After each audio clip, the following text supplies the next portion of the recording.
Hello everyone, welcome to my YouTube channel.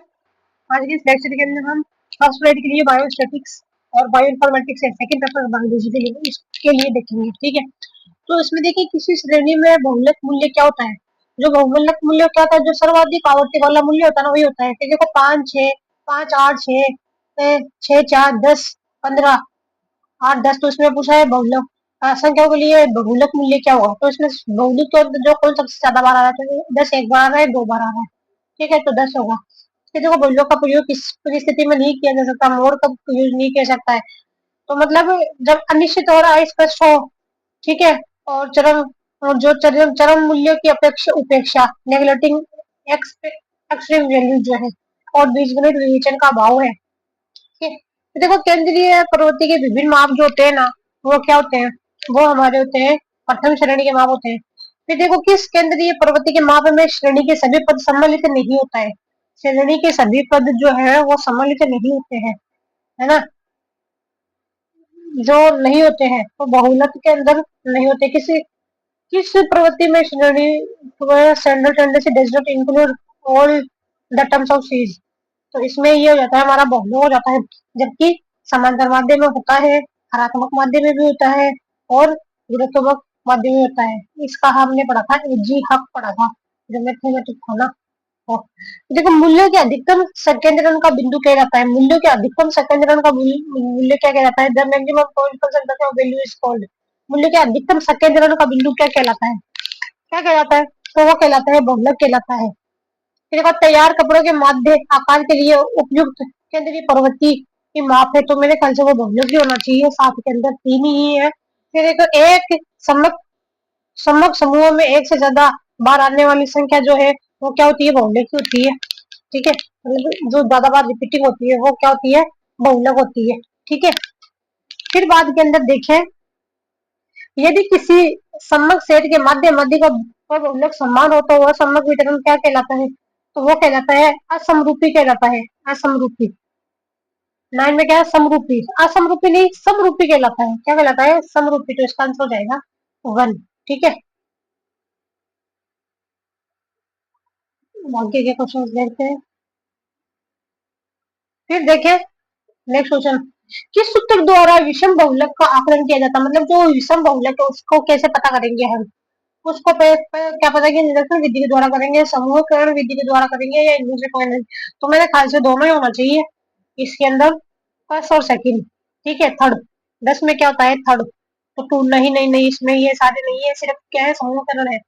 फिर देखो 0, 3, 5, 6, 7, 9, 12, 0, 2 का बहुलक क्या है। मतलब बहुलक जो सबसे ज्यादा बाहर कौन आ रहा है, तो 0 कितनी बार आ रहा है, एक बार यहाँ पे, एक बार यहाँ पे आ रहा है, और 2 बार यहाँ पे आ बार हमको देखना ही नहीं है। ठीक है, और 9 भी नहीं देखना है। ठीक है, तो 6 देखते हैं, तो 6 ही की बार आ रहा है। ठीक है, तो इसको भी काट दी, और 7 को वैसे ही कट गया, तो 0 है इसका मेरे ख्याल से। 11 के अंदर तो इसका आंसर क्या जाता है, 0 आ जाता है। वर्ग जिसमें बहुलक संबंध रखता है जाना जाता है। मतलब ऐसा वर्ग जिसके अंदर बहुलक का संबंध हो तो उसको हम क्या कहेंगे, मध्य का बहुलक कहेंगे, माध्य वर्ग कहेंगे, बहुलक वर्ग कहेंगे, या कोई नहीं। तो उसके अंदर आ जाता है बहुलक वर्ग बोलेंगे, उसको क्या बोलेंगे, बहुलक वर्ग। बहुलक का सही माप क्या होता है, बहुलक मतलब का सही माप क्या है, तो जो बहुलक का सही माप है ना वो क्या होता है, ZM बराबर 3M-2x बार। क्या होता है बहुलक का, Z बराबर 3M-2x बार। बहुलक वह संख्या है जो, मतलब क्या बोल रहा है इसमें, बहुलक वो संख्या जो बार बार प्रस्तुत होती है किसी श्रेणी का मध्य बिंदु।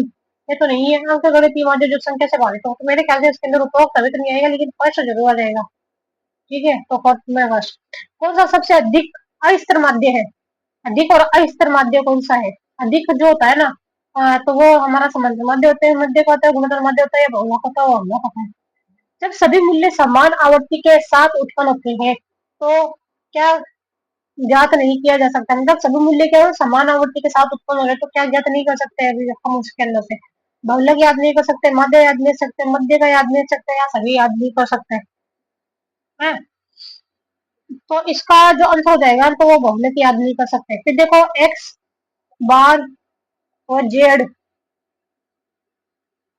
जेड व एम के मध्य रिलेशन क्या होगा, तो रिलेशन होएगा ना, तो वो हो जाएगा इसके अंदर एक्स बार माइनस जेड बराबर 3 ब्रैकेट एक्स माइनस एक्स बार माइनस एम।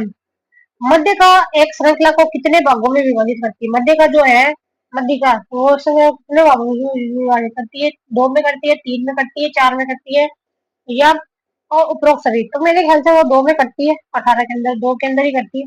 यदि किन्हीं किन्हीं समकों का समांतर माध्य 7 है, क्या है? किन्हीं समकों का समांतर माध्य कितना है? 8 समांतर माध्य। यदि प्रत्येक समकों में 5 जोड़ा जाए तो नया समांतर माध्य क्या होगा? 5 जोड़ा जाए तो 12 होगा। 19 में क्या है? 4 क्या होगा? 12 होगा। किसी औसत व चरम अवलोकनों का सर्वाधिक प्रभाव पड़ता है, मतलब किसी औसत व चरम अवलोकन एक्सट्रीम वैल्यूज का सबसे सर्वाधिक प्रभाव कब पड़ता है? तो जो प्रभाव पड़ता है ना, मतलब किसका पड़ता है? विस्तार का पड़ता है, बहुलक का पड़ता है, माध्यिका का पड़ता है। तो औसत पे किसका पड़ता है? जो एवरेज है, तो वो है जो अर्थमेटिक मीन है, उसका पड़ता है। on which is the extreme ovulation have a maximum, तो वो होता है समांतर माध्य।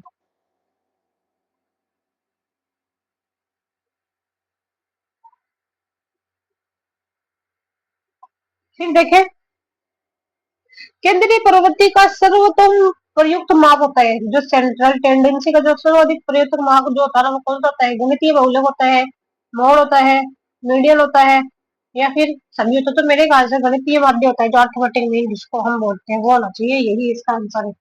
ठीक है। यदि दो समूह 30 तथा 20 अवलोकन है, क्या है? 30 तथा 20 क्या है? अवलोकन यानी कि ऑब्जर्वेशन है, तथा जिनके गणितीय माध्य 50 और 60 है, और जिनका जो मीन है ना, तो वो क्या है?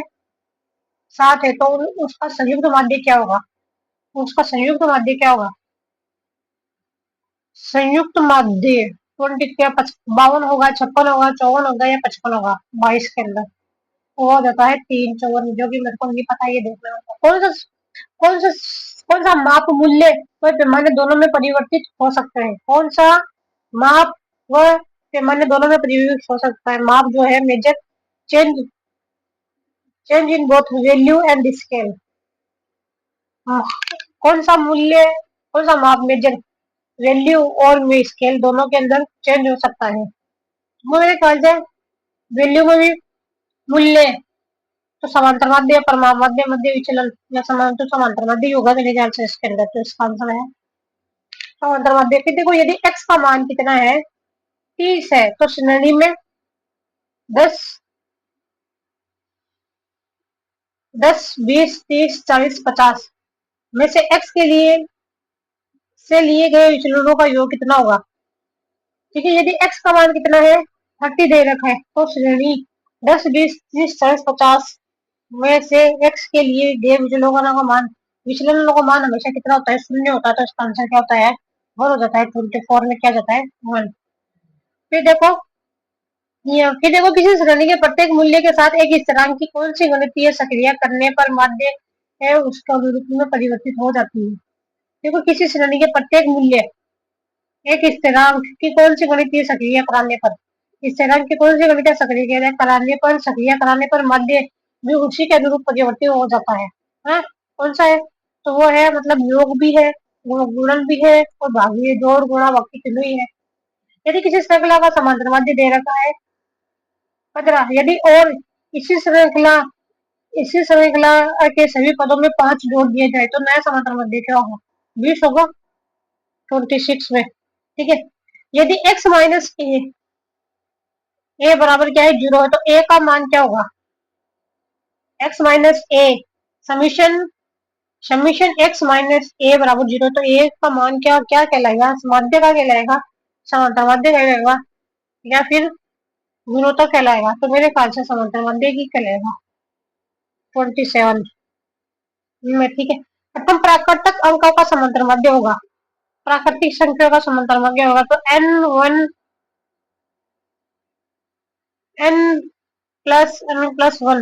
ये होगा फर्स्ट 28 में। फिर देखो, कौन सा सत्य है? समांतर माध्य का ये माध्य का मतलब इसमें हमको सिक्वेंस बताना है। 29 के अंदर जो सबसे ज्यादा जो होता है ना, वो होता है हमारा जो है अर्थमेटिक मीन होता है। ठीक है। एवरेज जो है वो होता है, फिर उसके बाद में हमारी क्या हो जाती है? मीन मीन जो है समांतर माध्य मीन जो है। फिर उसके बाद के अंदर आ जाता है हमारा जो मीडियन है, ठीक है, कौन आ जाता है, मीडियन आ जाता है, मीन मोड मीडियन आ जाता है। सबसे ज्यादा कौन आएगा, मीन, फिर मीडियन, फिर कौन होगा, हमारी बहुलक होगी, ठीक है।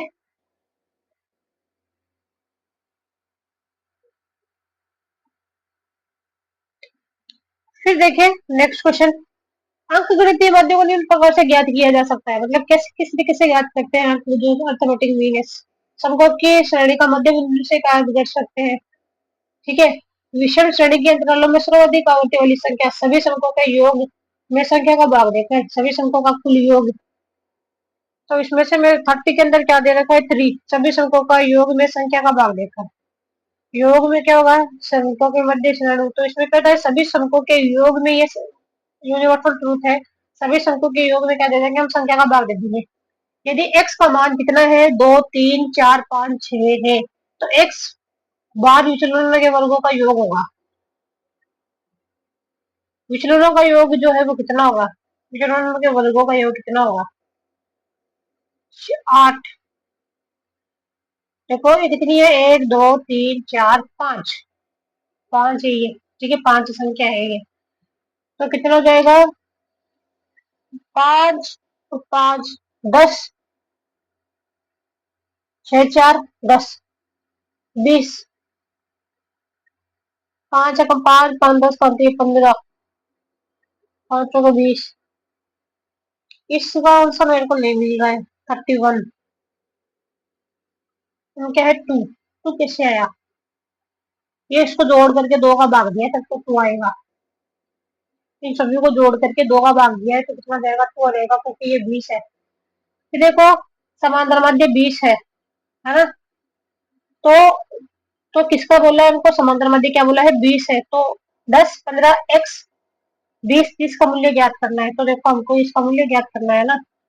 तो हम सबसे पहले क्या करेंगे, समांतर माध्य हमको दे दिया है 20, तो टोटल संख्या कितनी है, 1, 2, 1, 2, 3, 4, 5। इसको 5 से गुणा करेंगे हम, 5 का 5, 5 दूनी 10, तो ये हो जाएगा 100, ठीक है। अब इससे इन सबको हम जोड़ देंगे, किसको, देखो 10, 50 तो ये हो गए, ठीक है, 50, 60, 70, 70 और 5, 75, ठीक है। अब हम 100 में से 75 घटा दे, कितने, 100 में से अगर हम 75 घटा देंगे हमारे, तो कितना बच जाएगा, 25 बच जाएगा। तो इसका आंसर क्या आएगा, 25 आएगा। इसका आंसर क्या आएगा, 25 आएगा 32 में। तो इसका आंसर यही है। फिर देखो 15, 17, 16, 7, 7, 10, 12, 14, 16, 19, 16 की माध्य का और माध्य कर्मश है, मीन पूछा है एक तो हमको, ठीक है, और एक हमको मीडियन पूछा है। तो मीन तो देखो हम बताऊँ आपको क्या होगा, 17, 16, अंतिम बिंदु माइनस, देखो 15 में हम क्या जोड़ दें, 16 जोड़ दें, ठीक है, 15 में 16 जोड़ दें तो कितना हो जाएगा, 30, 31, ठीक है, 31, 15, 16। ये वाला क्वेश्चन समझ नहीं आता मेरे को, इस संख्या में मीन और मीडियन दोनों पूछा है। देखो मानक विचलन का सूत्र क्या होता है, विचलन का सूत्र बताना हमको, स्टैंडर्ड डेविएशन का सूत्र बताना है। तो जो स्टैंडर्ड डेविएशन जो होता है ना, उसका सूत्र क्या होगा, ये वाला रहेगा, सिग्मा।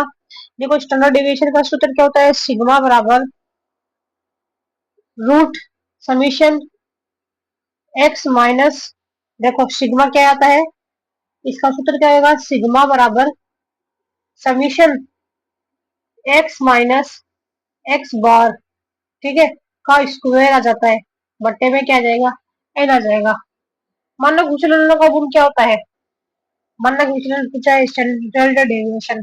मानक विचलन सरल के सभी मूल्यों पर आधारित होता है। मानक विचलन दश प्रति दश में हुए परिवर्तनों के कम से कम प्रभाव को दिखाता है, ठीक है। और मानक विचलन के आकलन में कठिन तथा समान मूल्यों को अधिक महत्व दिया जाता है। इसमें ये क्या बोल रहा है, कठिन और जो क्या है, मानक विचलन के आकलन में कठिन तथा सीमांत दोनों मूल्यों को अधिक महत्व दिया जाता है। तो आंसर क्या है, 35 का। इसका जो आंसर है वो फर्स्ट और सेकंड दोनों ही है, क्या है, मानक विचलन के सभी मूल्यों पर क्या होता है, आधारित होता है। और क्या होता है, मानक विचलन प्रतिदर्श में हुए परिवर्तनों के कम से कम प्रभाव को दिखाता है। मतलब क्या बता कहना चाहिए लेखिका कि जो प्रतिदर्श में हुए परिवर्तनों के कम से कम प्रभाव को दिखाती है। ठीक है, तो देखो मानक विचलन के आकलन में केवल देखो मानक विचलनों के आकलन में केवल श्रृंखला के मूल्य से ही विचलन लिए जाते हैं। तो वो किसे लिए जाते हैं? माध्य माध्य से लिए जाते हैं। इसका आंसर क्या होगा? 1 होगा 36 में। मानक विचलनों के आकलन में केवल श्रृंखला के मध्य मध्य 36 में क्या है? 1 मध्य से लिए जाते हैं। ठीक है,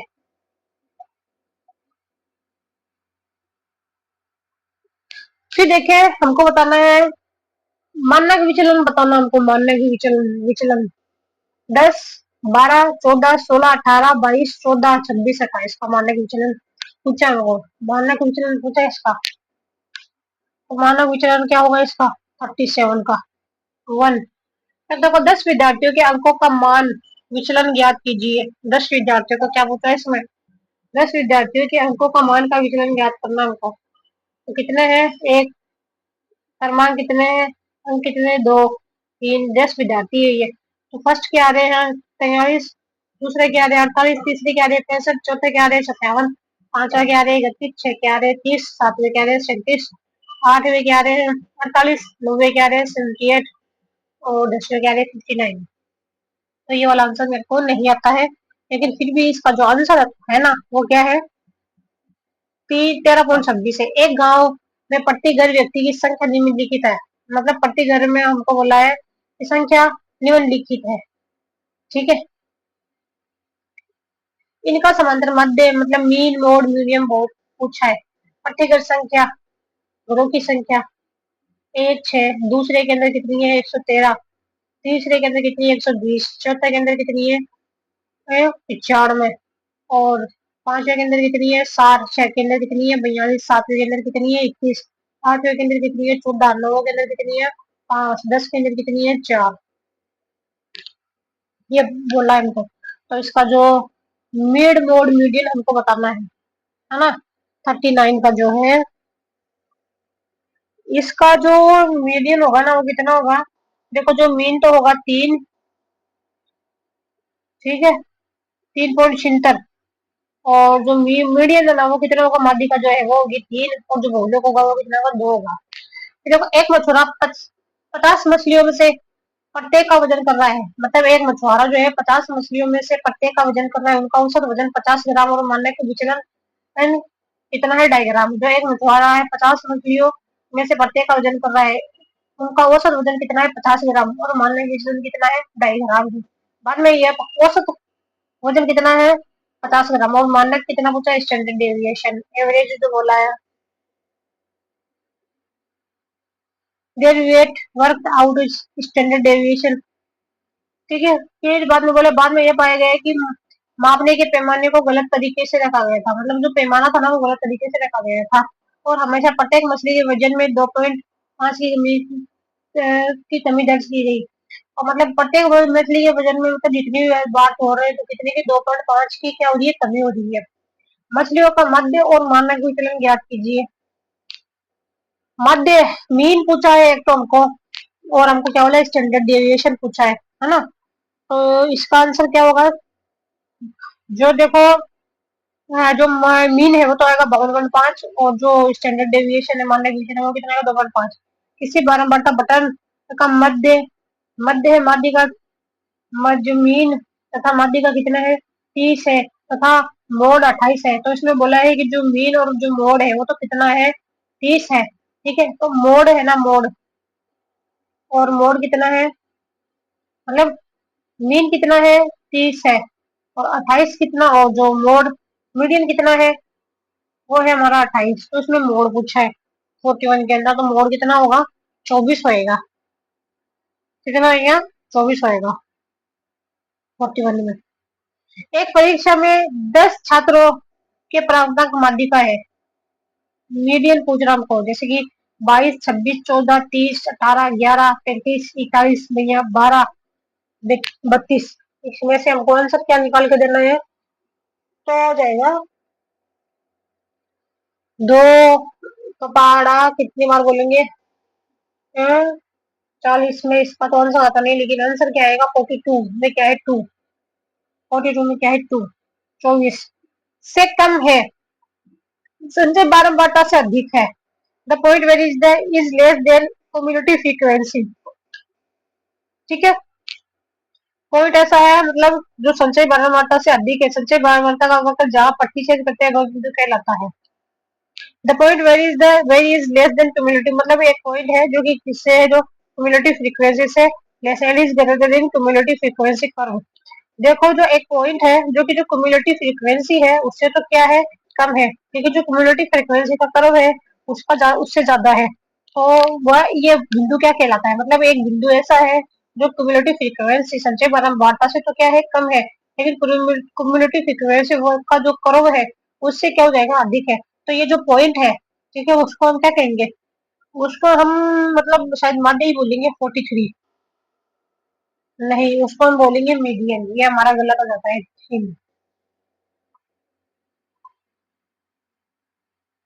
फिर देखिए, एक अपूर्ण आवर्ती बटन निम्न प्रकार से दर्शाया गया है। माध्यिका का मान 35 दिया गया है, लुप्त आवर्तियां एक्स वाई है। माध्यिका का मान कितना है, लुप्त आवर्तियां कितनी है, एक्स वाई है, एक्स और वाई है, जो जनरेट हो रही है। 0 से 10 का कितना है, 1, 10 से 20 कितना है, 2, 20 से 30 कितना है, एक्स, 30 से 40 कितना है, 2, 40 से 50 कितना है, वाई। वाई, तो इसका आंसर क्या होगा 44 का। 44 का आंसर जो है वो है हमारा 4, 4 और 7। ठीक है, एक्स कितना है 4 और वाई कितना है, एक्स कितना है 4 और वाई है 7, तो इसमें 4। फिर देखिए, सत्य बोलना हमको, मीडियन बराबर क्या होता है, मोड बराबर क्या होता है 32, ये होता है मेरे ख्याल से 32। देखो मोड बराबर होता है 32, मीडियन ये वाला आंसर है इसमें से 45 में 4। देखो जो मोड बराबर क्या होता है ना, मोड बराबर होता है 32, 32 माइनस 3 - 2। ठीक है, जहाँ पे ये हो जाता है हमारी मीडियन, और 3 क्या है मीडियन, 2 क्या है माध्यिका।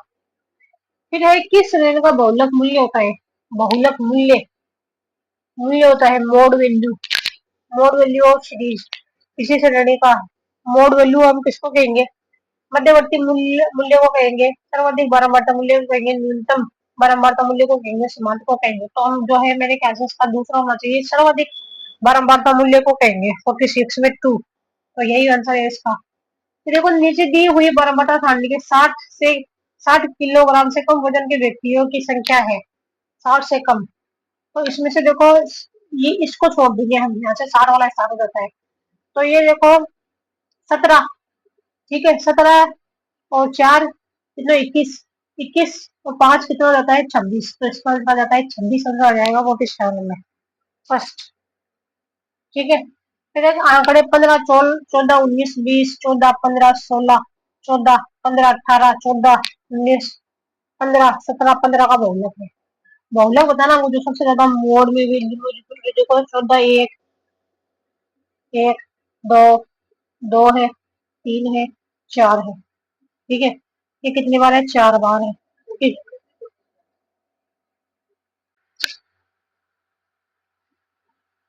ठीक है, फिर बाद के अंदर हमको बताना है 15, तो 15 कितनी बार आ जाता है 20, हमको देखना है। 15 देखो, एक बार 15, ठीक है, 2 बार 15, 3 बार 15 और 4 बार 15।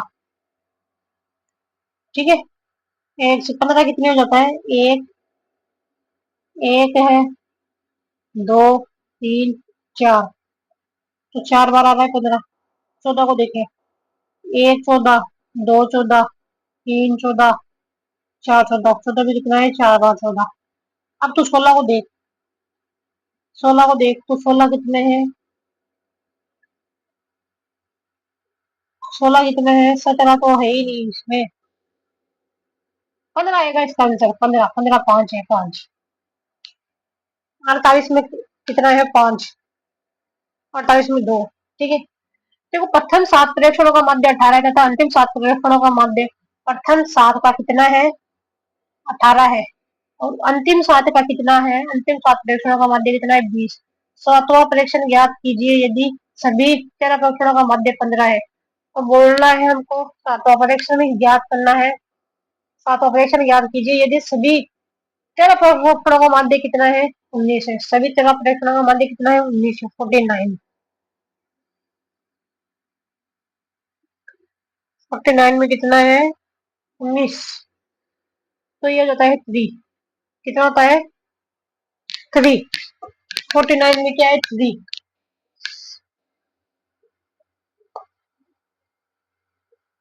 फिर देखे 10 मनुष्य के नमूने में उनका काया तापमान, ठीक है, बॉडी टेम्परेचर जो है कितना है, 36, 34, 41, 39, 37, 43, 36, 37, 41, 39 मानक विचलन दर्शाता है।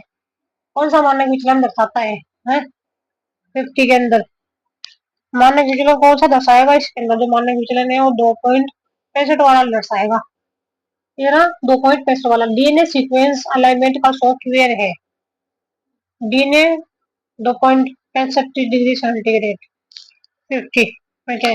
डीएनए सीक्वेंस अलाइनमेंट का सॉफ्टवेयर कौन सा है, डीएनए विंडोज है, एमएस ऑफिस है, ब्लास्ट है, एडोब है। तो विंडो ब्लास्ट है इसका आंसर। 51 में क्या है, 2। समांतर माध्य को निम्न चिन्हों द्वारा दर्शाया जाता है। समांतर माध्य है तो उसको हम एक्स से दर्शाते हैं। 52 में क्या है, 4।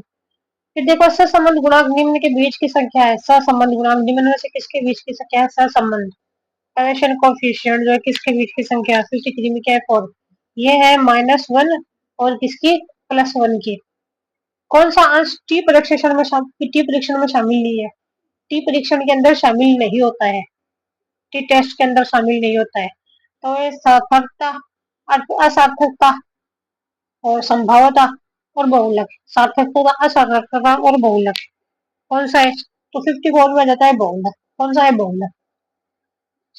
देखो प्रायोगिक और अवलोकित ऑब्जेक्ट नतीजे के अनुपात को प्रदर्शित करते हैं। कौन से है, प्रायोगिक और अवलोकित ऑब्जेक्ट नतीजे के अनुपात को प्रदर्शित करते हैं।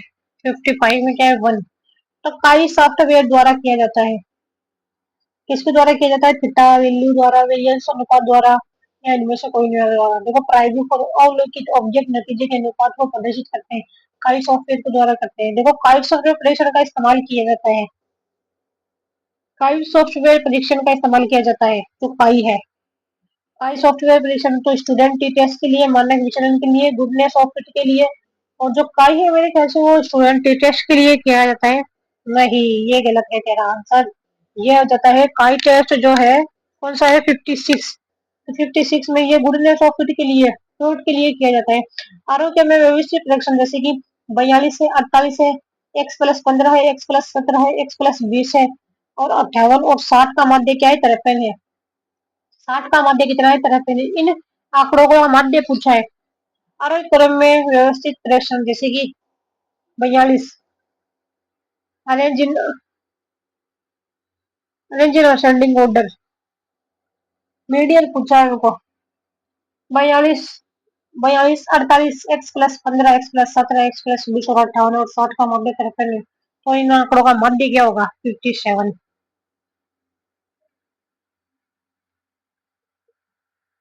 तो जो इनका माध्य होगा ना वो क्या होगा, 54 होगा। 57 में क्या है, 3, 54 होगा।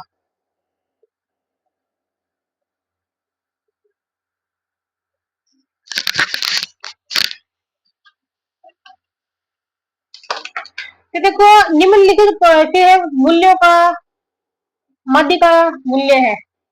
The mean value of term value, mean value क्या है, मीन वैल्यू ऑफ माध्य का, मीन वैल्यू पूछिए उनको, मीन वैल्यू पूछिए इनकी। 15, 15 है, 20 है, 16 है, 24 है, 13 है। मीन वैल्यू पूछिए इसकी। तो जो 15, 20, 16, 24, 13 की जो मीन वैल्यू है वो क्या है, 16 है। देखो किसी समक्ष श्रेणी के सभी मूल्यों के मूल्यों को की संख्या क्या बोला है, the by dividing the number of values in the whole data series we gate.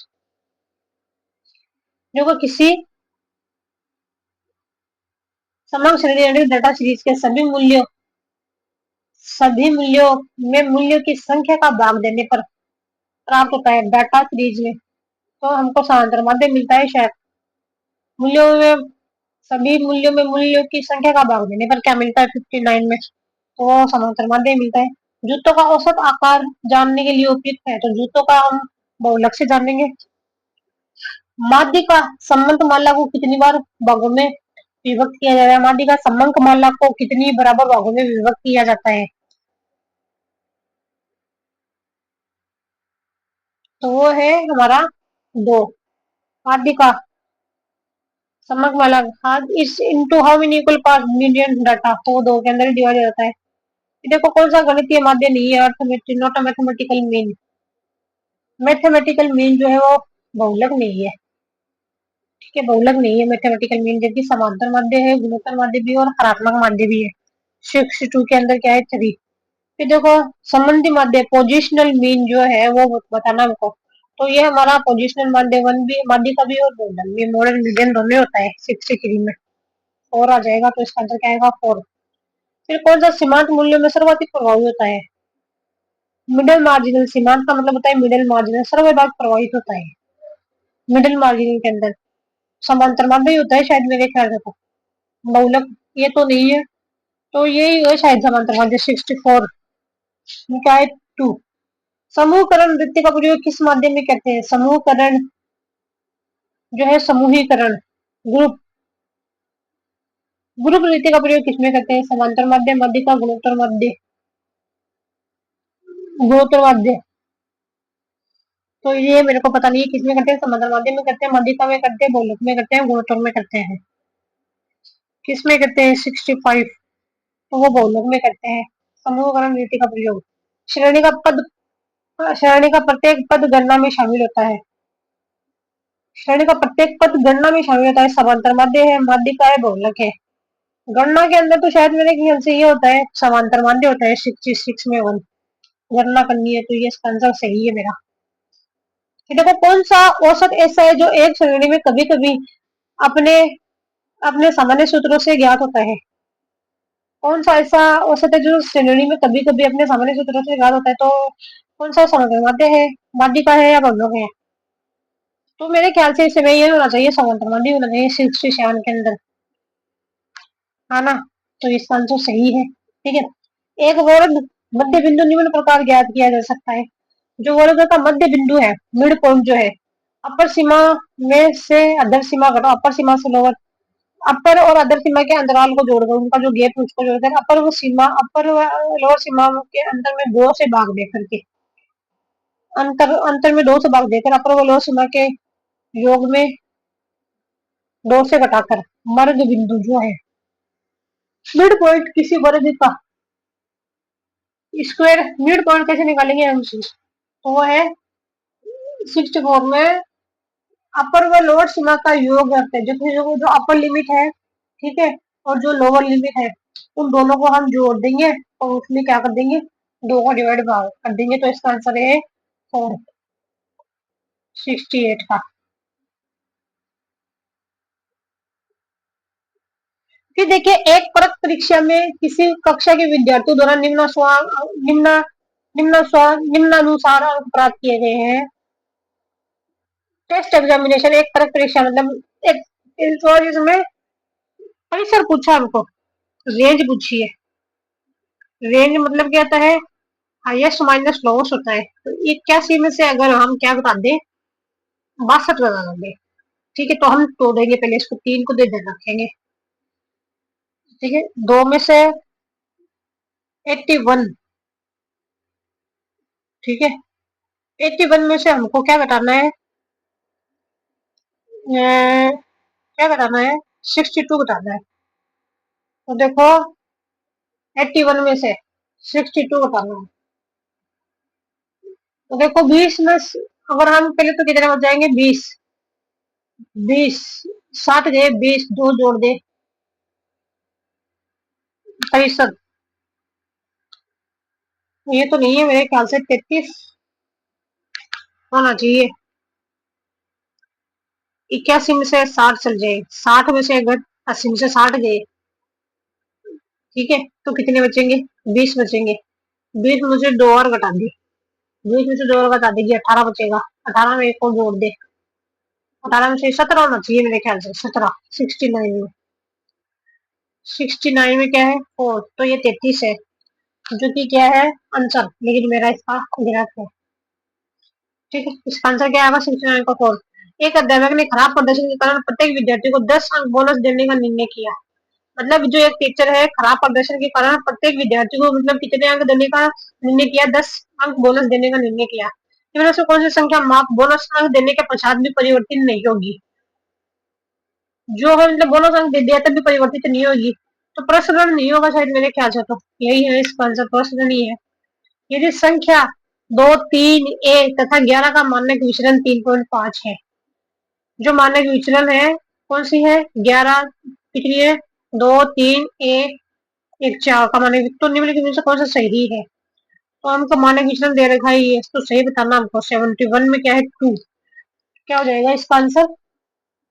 3a² minus 32a plus 84 बराबर क्या हो जाएगा? 0। तो देखो यदि 16 प्रेक्षणों का माध्य 16 है, 16 प्रेक्षणों का माध्य कितना है? 16 है। यदि दिए गए आंकड़ों में से एक 16 मान का प्रेक्षण विलुप्त हो जाए, एक 16 मान का प्रेक्षण विलुप्त हो जाए तथा 3 नए प्रेक्षण 3, 4, 5 को आंकड़ों में जोड़ा जाए, जो 3 नए प्रेक्षण है कौन से 3 है, 4 है, 5 है, को आंकड़ों में जोड़ा जाए, तो कितना हो जाएगा? 16, 3, 4, 5 को जोड़ा जाए तो नए आंकड़ों का मध्य क्या होगा? मतलब यदि 16 प्रेक्षण का मध्य 16 है, ये दिए गए आंकड़ों में से एक का मान एक, यदि दिए गए आंकड़ों में से एक 16 मान का प्रेक्षण विलुप्त हो जाए, एक का विलुप्त हो जाए तथा 3 नए प्रेक्षण 3, 4, 5 को आंकड़ों में जोड़ा जाए, जोड़ा जाता है, तो नए आंकड़ों का मध्य कितना होगा? तो वो मतलब 14 है, 14, 3 बना दिए 16 में से 14, तो इसका आंसर मेरे को नहीं आता है।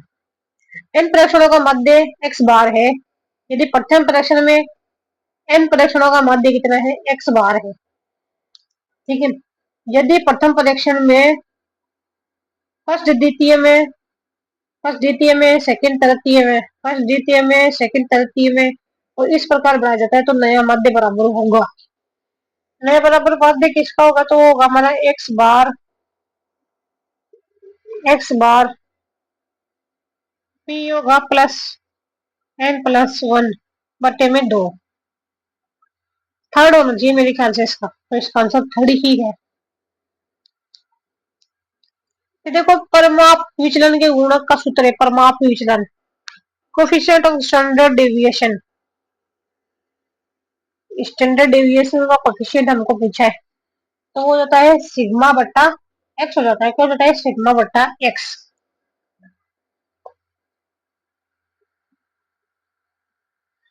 कि देखो 10 छात्रों की लंबाई का मानक विचलन का परिकलन कीजिए। लंबाई है मतलब एक की है 160, 160, 161, 162, 163, 163, 163, 164, 164, 163 सेंटीमीटर है, तो हमको स्टैंडर्ड डेविएशन बता रहा है इनका 75, तो इनमें क्या जाएगा 2, तो वो हो जाएगा 2.72। संख्या है 10, 7, 8, 5, 6, 8, 5, 8, 6 के लिए कौन सा सही है? तो इसमें क्या है? मध्य मध्य मीन कितना है? मीन जो है हम 10 में 6 जोड़ेंगे तो जाएगा 16, 16 का आधा कितना हो जाएगा? 8 हो जाएगा।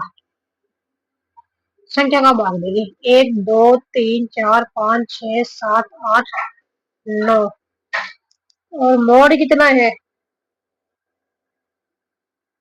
देखो 9 है, तो 8 में से निकाला है 9, तो 4 को इधर से कर दे, 6 होना चाहिए,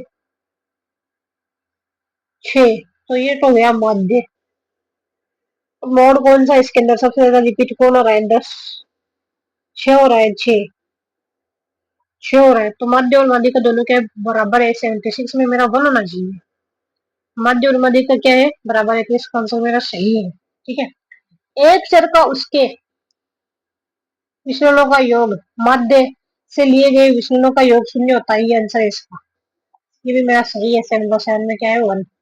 एक विद्यार्थी ने परीक्षा में प्रतिशत अंक प्राप्त किए हैं, मतलब अंग्रेजी में उसके आए हैं 60, इंग्लिश में कितने 60, ठीक है। हिंदी में कितने आए हैं उसके 75 आए, और मैथ में कितने आए हैं उसके 63 आए, और फिजिक्स में कितने आए हैं उसके कितने आए फिजिक्स के अंदर 59 आए, और केमिस्ट्री के अंदर कितने आए उसके 55 आए हैं।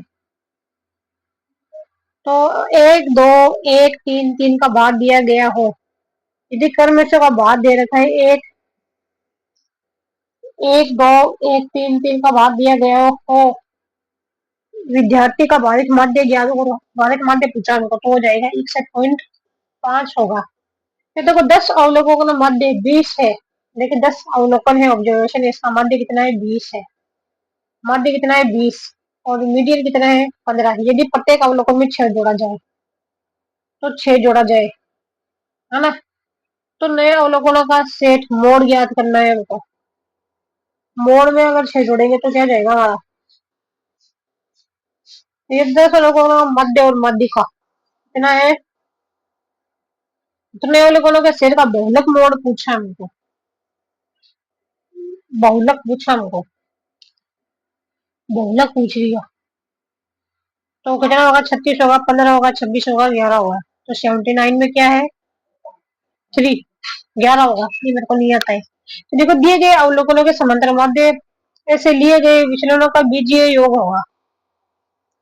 बीजीय योग होता है, तो बीजीय योग कितना होता है, बीजीय योग जो है, बीजीय योग कितना होता है, सदैव शून्य होता है, सदैव 1 होता है, सदैव इनफाइनाइट होता है, सदैव 1/10 होता है।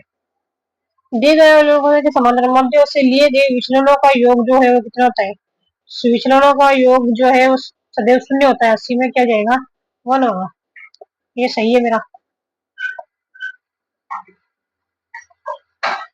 ये देखो एक समूह के लोगों की आयु की बारंबारता सारणी में वर्ग के मध्य 25, 32, 39, 46, 53 और 60 है। एक वर्ग के लोगों की आयु की बारंबारता सारणी में वर्ग के मध्य बिंदु कितना है 25, 32, 39, 46, 53 और 60 है। वर्ग अंतराल का माप क्या होगा, वर्ग अंतराल का माप पूछा हमको।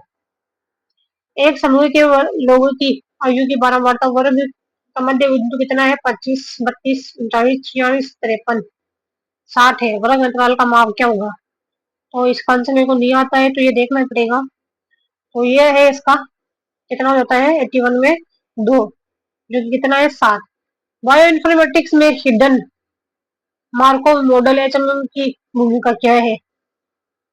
एचएमएम इसकी प्रोटीन संश्लेषण के लिए, जीन एडिटिंग के लिए, सीक्वेंस अलाइनमेंट और विश्लेषण के लिए है। तो ये हो जाती है हमारी थर्ड आंसर है इसका 82 में। ठीक है, ये सही है मेरा। अमीनो एसिड सीक्वेंस और प्रोटीन संरचना की भविष्यवाणी करने के लिए बायोइन्फॉर्मेटिक्स टूल का उनका उपयोग किया जाता है। तो कौन सी है, ब्लास्ट है शायद। ठीक है 83 में 2, 83 में 2 जो कि क्या हो जाती है गलेट। तो इसमें पेयर्स का किया जाता है प्रोटीन के लिए। 83 में क्या है 2। देखो बायो इन्फॉर्मेटिक्स में Kyoto encyclopedia of genes and genomes के जी का क्या मोटो है, के जी जी क्या है, Kyoto encyclopedia of genes and genomes K EGG database का मोटो क्या है। यह प्रोटीन संरचनाओं को स्टोर करता है, यह मेटाबॉलिक पाथवे बीमारियों के बारे में पता करता है, यह जीन एक्सप्रेशन का विश्लेषण करता है, यह डीएनए सीक्वेंस करता है, यह जीन एक्सप्रेशन का विश्लेषण करता है। तो मेरे ख्याल से ये डीएनए मेटाबॉलिक के लिए करता है, मेटाबॉलिक से रिलेटेड है। तो ये इसका सही है, जो कि मुझे पता नहीं था, मैंने तुक्का लगाया सही लग जाए। मेटाबॉलिक पाथवे बीमारियों के बारे में जानकारी प्रदान करता है, क्या है, जो कि मेटाबॉलिक पाथवे है और जो बीमारियां है उनके बारे में क्या करना है, ये जानकारी प्रदान करता है। ठीक है, तो देखो कौन सा प्रोटीन प्रोटीन इंटरेक्शन का अध्ययन करने के लिए बायोइन्फॉर्मेटिक दृष्टिकोण है। प्रोटीन प्रोटीन हमको देखना है। जेल इलेक्ट्रोफोरेसिस है तो ईस्ट टू हाइब्रिड सिस्टम है या फिर एलाइजा है। तो मेरे ख्याल से एलाइजा या ईस्ट में है, लेकिन मैं आंसर दूंगी इसका 4, 85 में 4। ठीक है 85 में 4 जो कि गलत है। इसका आंसर आ जाएगा ईस्ट टू हाइब्रिड, मेरा हो जाता है 2। प्रोटीन प्रोटीन इंटरेक्शन के लिए हम जाएंगे ईस्ट टू हाइब्रिड, है ना, ये आंसर होगा इसका। तो देखो बायो इन्फॉर्मेटिक्स में क्लस्टर्स डब्ल्यू टूल का क्या क्या कार्य है। बायो इन्फॉर्मेटिक्स में क्लस्टल डब्ल्यू टूल का पूछा है हमको। क्लस्टल डब्ल्यू टू टू जो है वो क्या प्रोटीन संश्लेषण के लिए काम आती है, मल्टीपल सीक्वेंस अलाइनमेंट के लिए आती है, आरएनए स्प्लाइसिंग के लिए आती है, जीन एडिटिंग के लिए आती है। तो ये आती है हमारे मल्टीपल सीक्वेंस अलाइनमेंट के लिए आती है। इसके मल्टीपल सीक्वेंस अलाइनमेंट टूल है ये तरीके की है। फिर देखो प्रोटीन में संरक्षित डोमेन की पहचान करने के लिए किस बायोइन्फॉर्मेटिक्स तकनीक का उपयोग किया जाता है। क्या बोल रहा है, प्रोटीन में संरक्षित प्रोटीन में डोमेन है, ठीक है, डोमेन। तो इसका प्रोटीन में डोमेन वर्क इसका तो प्रोटीन को डॉकिंग का किया जाएगा, ये मेरा सही होना चाहिए। 57 मोटिव जो कि क्या बताता है मेरा गलत हो जाता है। डोमेन के लिए हम किसका करेंगे, मोटिव सर्चिंग का करेंगे। किसका, मोटिव सर्चिंग जो है उसका यूज करेंगे। देखो बायोइन्फॉर्मेटिक्स में जीनोम ब्राउजर की क्या भूमिका है, किसकी क्या पूछ रहा है, बायोइन्फॉर्मेटिक्स में किसकी भूमिका पूछ रहा है, जीनोम ब्राउजर की क्या भूमिका है, किसकी, ब्राउजर की भूमिका पूछ रहा है। जीन डेटा का विजुअलाइजेशन करना, प्रोटीन संश्लेषण, संश्लेषण तो है ही नहीं, जीन एडिटिंग है, प्रोटीन संरचना की भविष्यवाणी करना है। तो जीनोम डेटा विजुअलाइजेशन हो जाएगा शायद 383, ये सही है मेरा, ठीक है। देखो next generation sequencing, sequencing data का विश्लेषण करने के लिए किस बायोइन्फॉर्मेटिक्स टूल का उपयोग किया जाता है, नेक्स्ट जनरेशन सीक्वेंसिंग। तो वो मेरे लिए जब जाना जाता है शायद ब्लास्ट जाना जाता है 89 में 3, जो कि ठीक लेकिन गलत है। देखो जो एनजीएस है ना, एनजीएस के लिए हम जो तकनीक यूज करते हैं नेक्स्ट जनरेशन के लिए, तो वो कौन सी गैलेक्सी है, गैलेक्सी का फोन है, उसका यूज करेंगे हम।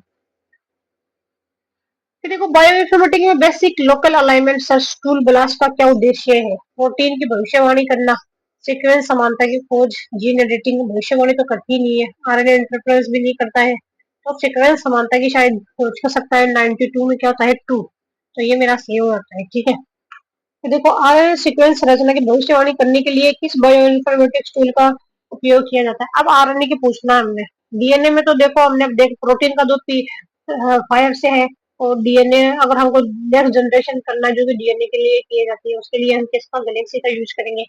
अब आरएनए के लिए पूछना है हमको, आरएनए के लिए कौन सा यूज करेंगे, तो ये फायर टू भी नहीं है, क्लस्टल, क्लस्टल जो है हमारा आरएनए तो विना वेनल आरएनए था 91 में क्या हो जाता है, 2 हो जाता है इसका, जो कि मेरा सही हो जाता है, जो कि मैंने कॉम्बिनेशन से करा है इलिमिनेशन मेथड से, ठीक है।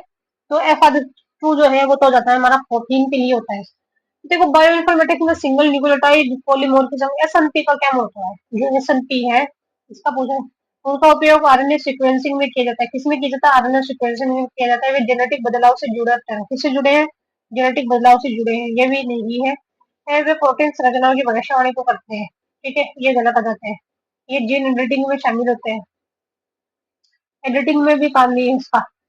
जेनेटिक बदलाव से जुड़े हैं, जेनेटिक चेंजेस क्यों करेंगे एसएनपी, सिंगल ने, हाँ तो ये हो सकता है जेनेटिक बदलाव से जुड़े हैं।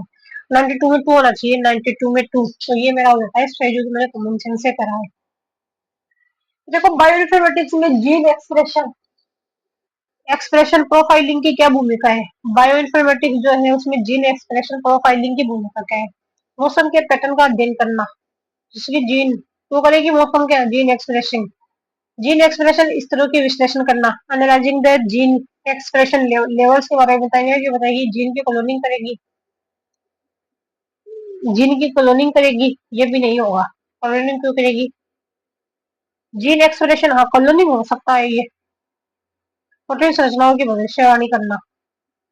तो देखो फर्स्ट तो है ही नहीं, फर्स्ट तो मैंने एलिमिनेट कर दिया, जीन एक्सप्रेशन इस तरह के विश्लेषण करना, तो ये भी नहीं होता इसके अंदर। अच्छा मेरा ये इस पे जा सकते हो, क्लोनिंग मेरे को है मतलब थर्ड तो नहीं होगी इसके अंदर, 2 और 3 में से है, तो मेरा जो आंसर होगा इसमें से जीन एक्सप्रेशन इस तरह का विश्लेषण करना, 2 और 2, एक क्लोनिंग 2 होना चाहिए। अगर हमको क्या बोलना है, एक्सप्रेशन देखना है, तो एक्सप्रेशन जीन की एक्सप्रेशन देखो 93 में क्या है, 2, तो ये मेरा सही हो जाता है, जो भी मैंने कॉमन सेंस से करा है।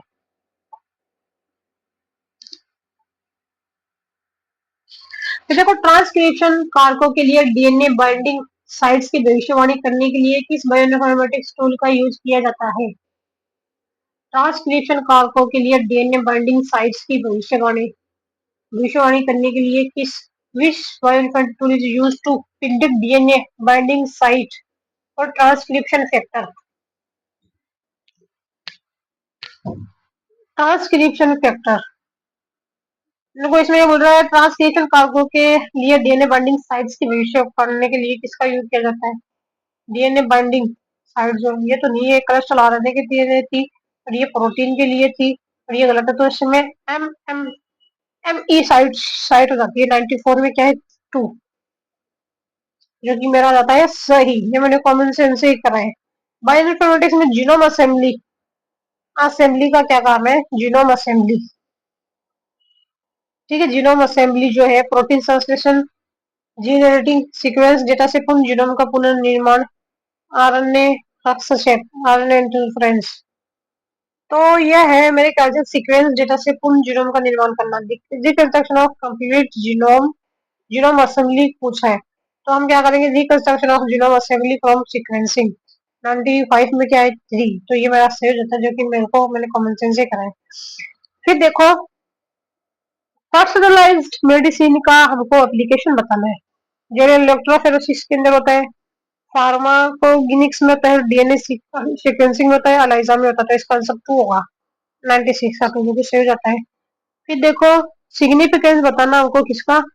एनसेम्बल डाटाबेस का। It provide information on protein, protein की देती है या क्या करती है? It store genomic, it genomic and transcription data. It conduct experiment नहीं कराएगी, इट एनालाइज वेदर पैटर्न, ये भी नहीं है।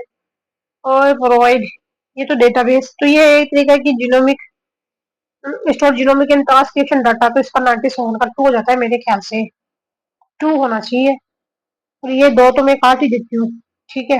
ये मेरे को 10% लगता है 97 में 2, तो ये सही हो जाता है। तो देखो which bioinformatic tool is use for prediction protein protein interaction हमको बतानी है।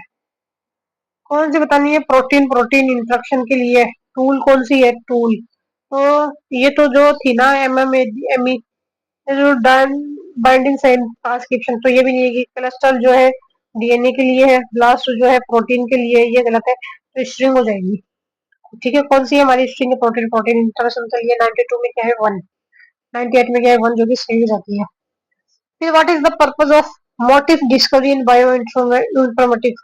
Motif discovery identify conserve pattern in DNA और प्रोटीन सीक्वेंस। यह है weather prediction, protein docking stimulation, ये तीनों की तीनों नहीं है। इसका आंसर है फर्स्ट। 99 में क्या है? फर्स्ट, ठीक है। फिर देखो टूल बतानी है हमको जीन ओंटोजेनी एनालिसिस के लिए, तो ये तो नहीं है, ये तो नहीं है। कौन सा आ जाता है? टू पेंथर, पेंथर आ जाती है, पेंथर डीबी। कौन सी है? पेंथर डीबी आ जाती है। Which is the role of evolutionary conservation analysis? हमको इवोल्यूशनरी कंजर्वेशन बताना है। आरएनए इंटरफेरेंस तो नहीं होगा।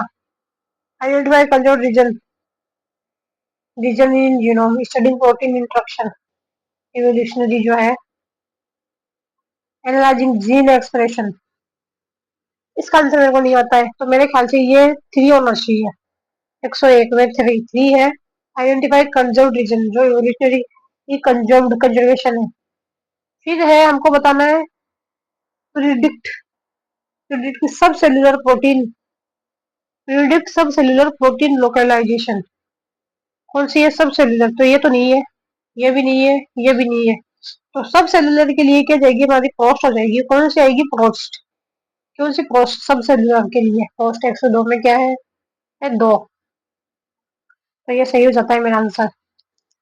फिर है फंक्शन बताना हमको enrichment analysis. What is the function of pathway enrichment analysis? Enrichment analysis का हमका कार्य बताना है। Predict protein structure, analysing gene expression, studying enrich, तो ये तो नहीं है। वेदर पैटर्न, क्लोनिंग जीन, ये भी नहीं है, ये भी नहीं है। 2 होना चाहिए 103 में, 2 आता है, जो कि मैंने कॉमन सेंस से कमेंट सही दिया था आंसर।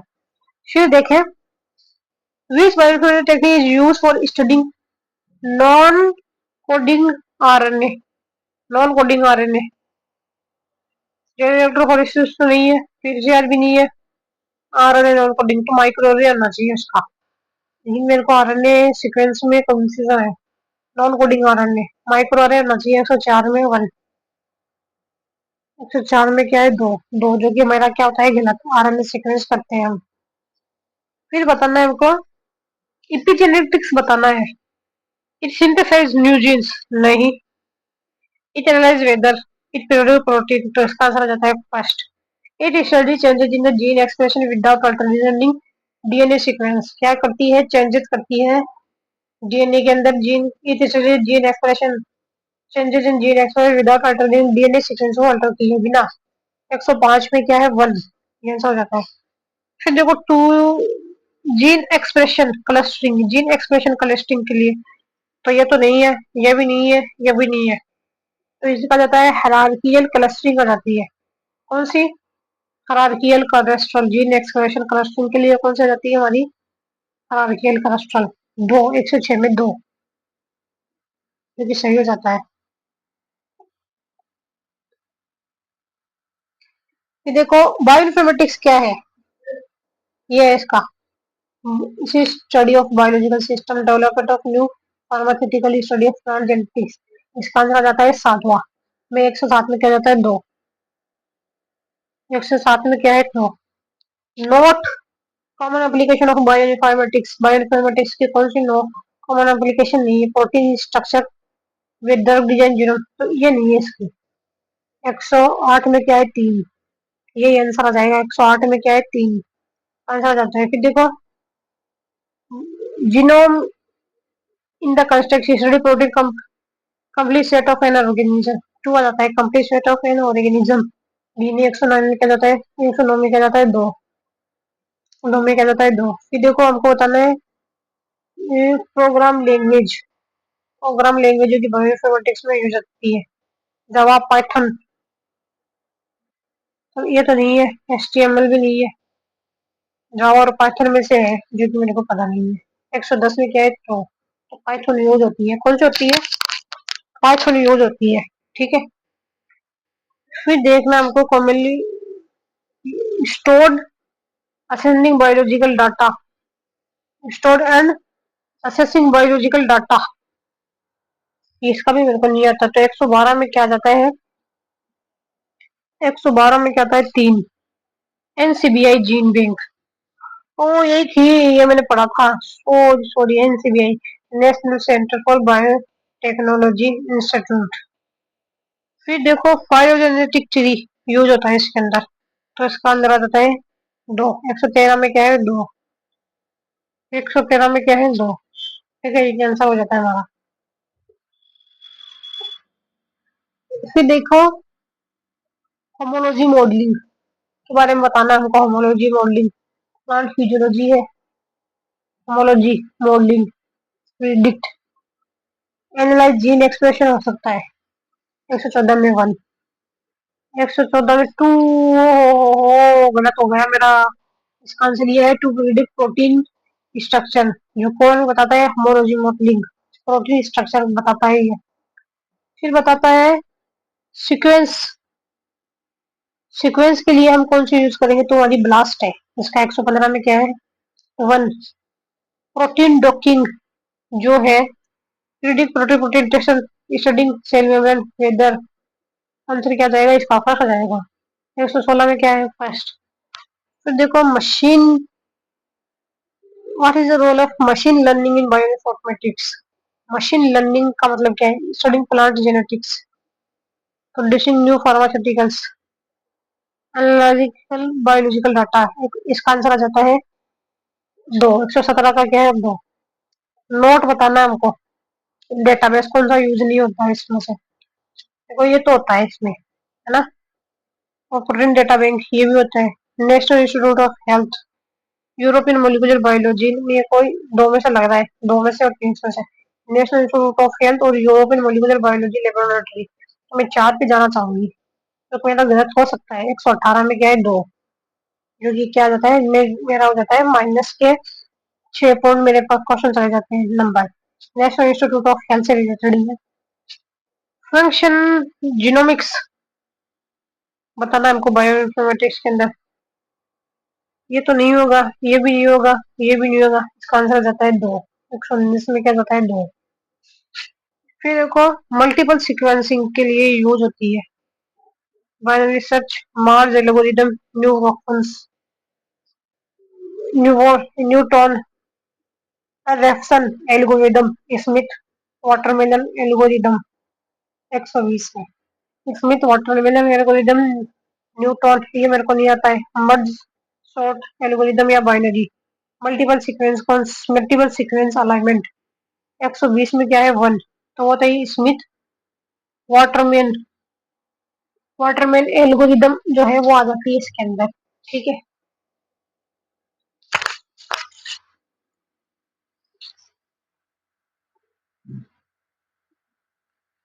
फिर देखें प्रोटीन प्रोटीन स्ट्रक्चर प्रिडिक्शन जो है वो कैसे करता है राजीव वेदर प्लांट। ये 2 आ जाता है। 121 का क्या है 2। 121 का क्या है 2, ये मेरा सही जाता है। सेकेंडरी स्ट्रक्चर इन प्रोटीन किससे पता करेंगे हम, तो ये तो हो जाती है गलत। अब 2 में से मेरे को निकालना है 3 और 4। 122 में है 3। सेकेंडरी स्ट्रक्चर हम किस पट से करवाएंगे, किससे, पेसिव परेड से करवाएंगे। देखो प्रोटीन प्रोटीन इंटरेक्शन नेटवर्क। ठीक है, तो ये तो हो जाता है गलत। Reading protein function and pathway, studying plant genetics, emerging gene expression. Protein protein interaction जो है उससे हम क्या पता करते हैं, तो मैं इस पे जाएंगे इसके अंदर 123 में 3 पे। तो इससे हम क्या करते हैं, प्रोटीन का फंक्शन और पाथवे के बारे में पता करते हैं। जीन ऑन्टोजेनी इन बायोइन्फॉर्मेटिक्स कौन सा है, जीन ऑन्टोजेनी इन बायोइन्फॉर्मेटिक्स।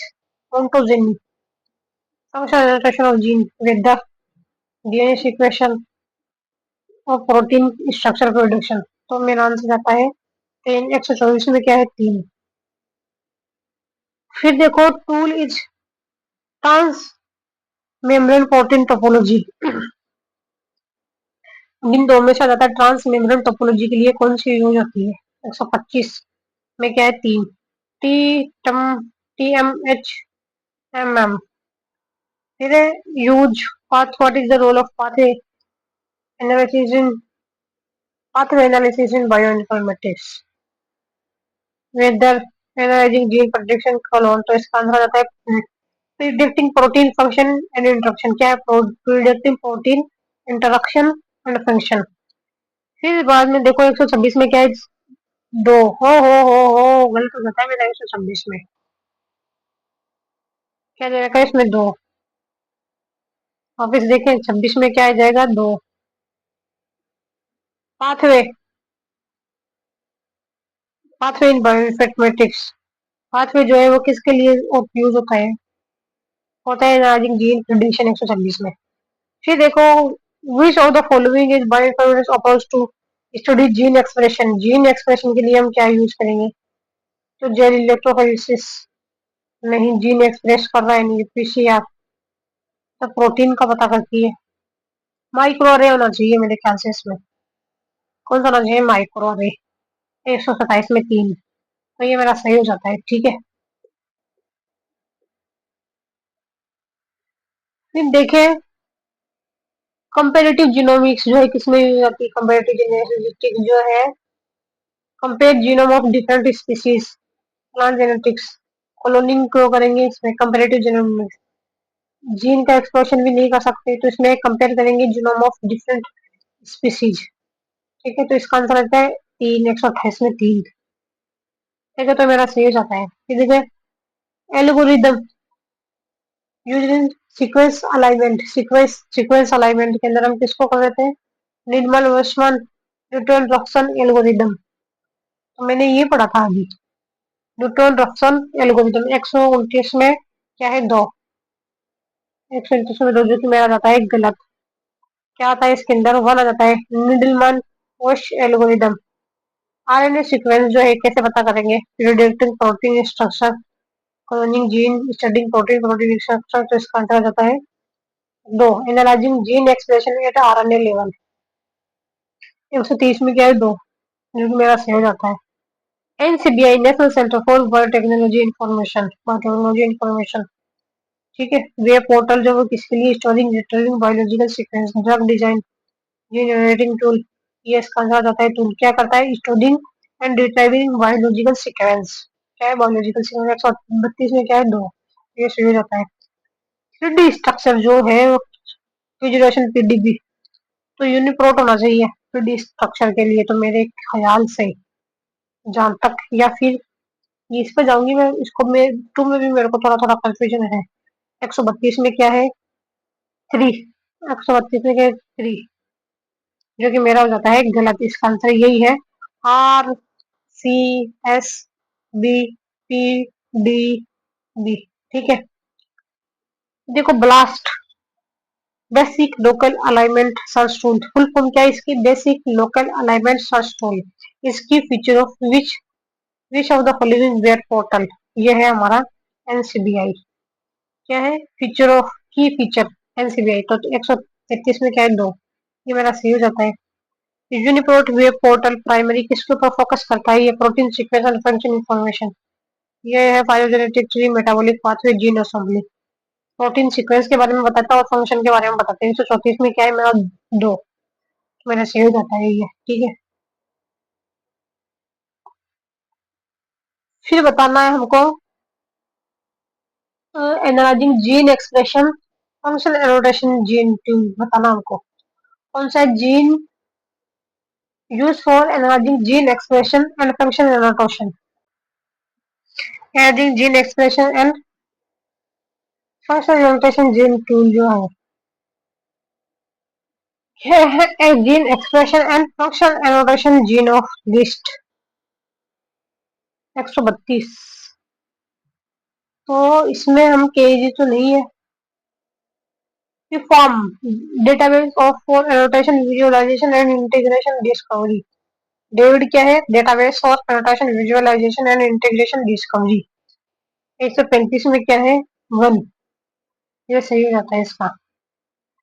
फिर देखो EMBL EBI, European molecular biology laboratory portal is famous for which database, EMBL या EBI, European molecular biology laboratory, क्या है फुल फॉर्म क्या है, EMBL EBI, European molecular biology laboratory portal is famous for which database, तो वो है gene bank है, इन samples, gene genome browser है, स्विस रोट है, या ऑल ऑफ द फॉलोइंग है, तो सारी है इसके अंदर, जीन बैंक भी है, इन सैंपल जीनोम ब्राउजर्स भी है, स्विस रोट भी है, सारे के सारे आ जाते हैं।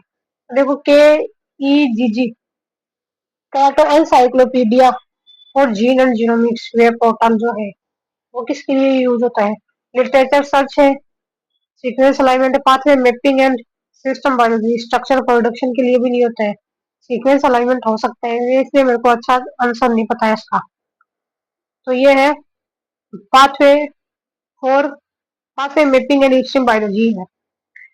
फिर which tool string web portal predict protein protein interaction, which tool on the string web tool predict protein protein instruction जो है, तो स्ट्रिंग जो है search tool for retrieval of interaction of gene protein,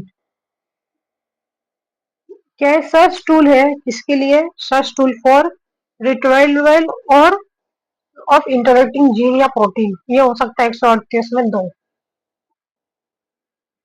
पीफेम database on the single institute portal deal, Pfam database on the single institute portal deal जो है वो किससे deal करता है, पीफेम जो है वो किससे करता है, तो वो हमारा डीएनए मोटिव से करता है, प्रोटीन प्रोटीन डोमेन से फैमिली से करता है, या आरएनए स्ट्रक्चर के करता है, या मेटाबॉलिक रिएक्शन से करता है, तो वो करता है प्रोटीन डोमेन फैमिली से करते हैं, किससे करता है, प्रोटीन डोमेन फैमिली से करता है। फिर हमको बताना है role of the system Entrez system किसमें, एलसीबीआई के अंदर, ये क्या है, 3D मॉडलिंग है, माइक्रो रे सिस्टम, ये तो नहीं आएगा, प्राइमरी डिजाइन है, 3D integrated search across multiple database, तो ये हो सकता है इसका 41। Integrated search across multiple database 140 में क्या है 1, ये हो सकता है, तो इसका आंसर सही है, जो कि मैंने कॉमन से दिया, मेरे को इसका आंसर नहीं पता था। फिर देखे PIR, प्रोटीन इंफॉर्मेशन रिसोर्स जो है, यूनिप्रोट, एमबीएल, तो इसका आंसर 2 आना चाहिए। क्या है यूनिप्रोट इंटीग्रेटेड विद PIR, 141 में क्या है 2, ये मेरा सही है, जो कि कॉमन से दे रही हूँ मैं। PIR protein interaction resource database, UniProt. The ExPASy portal run by SIB is primarily associated with export portal run by SIB, primary associated के साथ है जीनोम ब्राउजर से, proteomics tool and Swiss database, pathway stimulation है, SRP tracking है, तो मेरे ख्याल से ये 2 होना चाहिए, जो कि मुझे कॉमन से दे दी हूँ। 102 होना चाहिए स्टैंडर्ड जीनोम ब्राउजर। 142 में क्या 2, जो कि सही है इसका आंसर। फिर देखो NCBI database is dedicated to 3D molecular structure, 3D molecular structure है, हमको 3D मैक्रो मोलिकुलर स्ट्रक्चर, अब मेरे तो नहीं है, ये भी नहीं है, ये भी नहीं है। मोलिकुलर मॉडलिंग डेटाबेस होना चाहिए, जो कि कॉमन सेंस ही है, जिससे मैं लगा रही हूँ MMD 143 में, ट्रू, जो कि क्या है सही है।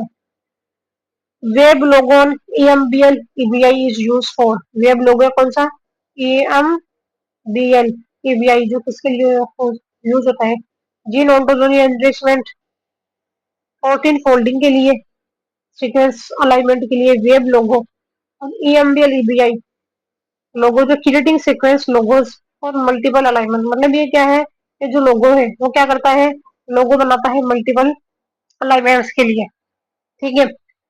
फिर देखिए which model is based for curing, तो इसका आंसर तो देखने तो 144 में मैंने 2 दिए, सही है क्या, हाँ इसका आंसर सही है। फिर which model is based for curing small molecules and ligands, किसके बारे में, स्मॉल मॉलिक्यूल एंड लाइगेंड्स के लिए कौन सा है, जीन बैंक, पीफाइम, स्ट्रिंग, फर्स्ट होना चाहिए इसका कॉमन सेंस से, चंबल, जो कि स्मॉल मॉलिक्यूल और लाइगेंड के लिए है, 145 में फर्स्ट, जो कि सही हो जाता है। फिर देखो डिबेस्ट डेटाबेस और NCBI किसके ऊपर फोकस करता है, डिबेस्ट डेटाबेस और NCBI किसके ऊपर फोकस करता है, एक्सप्रेस सीक्वेंस टैग्स है, और प्रोटीन डोमेन्स है, मेटाबॉलिक पाथवे है, इंटरेक्शन नेटवर्क है। डिवाइस डेटा डेटाबेस और NCBI फोकस किसके ऊपर करता है, प्रोटीन डोमेन से क्या करता है, मेटाबॉलिक पाथवे पे करता है, इंटरेक्शन पाथवे के ऊपर करता है, तो है एक्सप्रेस सीक्वेंस टैग्स के ऊपर करता है, किसके ऊपर करता है, एक्सप्रेस सीक्वेंस टैग के ऊपर करता है। फिर देखो which web tool UniProt from BLAST search significantly for proteins, UniProt के बारे में बताना है हमको, किसके लिए यूज होती है, PCI ब्लास्ट है, Uniport reserved ID mapping, align multiple sequence alignment, scan proceed, proceed जो है Uniport prot system BLAST significantly for protein, तो मेरे ख्याल से ये 2 आना चाहिए इसका। 147 में क्या है 2, जो कि ज्यादा ही गलत, इसका आंसर है PCI ब्लास्ट जो है वो यूज होती है, ठीक है।